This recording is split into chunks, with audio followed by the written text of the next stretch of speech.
அஸ்ஸலாமு அலைக்கும் வீவர்ஸ். இந்த வீடியோ நாங்கள் பார்க்க போகிறது என்ன தலைப்பு வந்தீங்கன்னா, இன்று உங்களுக்கு சக்தி இருக்கலாம், ஆனால் நாளை உங்களுக்கு என்பது என்னென்று உங்களுக்கே தெரியாது. ஆன்ற காலம் எல்லாத்தையும் மாற்றிவிடும் என்ற இந்த தலைப்பை நாங்கள் இங்கே வந்துடுறோம். அதில் நாங்கள் இந்த தலைப்பு மூலமாக இப்போ உங்களுக்கு சக்தி எப்போவுமே இருக்கணும்டா நீங்கள் என்ன மாதிரி உணவுகளை சாப்பிட வேண்டும் சொல்கிறதுக்காக வேண்டிய இந்த இதில் வந்துடுறேன். இப்போ நீங்கள் என்ன வகையான கொட்டைகளை சாப்பிட வேண்டும் சொல்கிறது நான் உங்களுக்காக சொல்ல போகிறேன். உங்களுக்கு பாதம், பிஸ்தா, முந்திரி போன்றவைகள் சாப்பிடலாம். அப்படி சாப்பிட்றதுனால உடலுக்கு கொஞ்சம் ஹெல்த்தியான உணவுகள் கிடைக்கலாம்.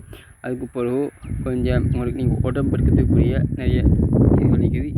எள்ளு போன்ற இதுகள் நீங்கள் பயிறு வகைகள், கொட்டை வகைகள் அதிகமாக நீங்கள் உட்கொள்ள வேண்டியது அவசியம் தானே. நாளைக்கும் இதேபோல் உங்களை வீடியோவில் சந்திக்கும் வரை நான் உங்களை ஃபர்ஸ்ட் லவ்.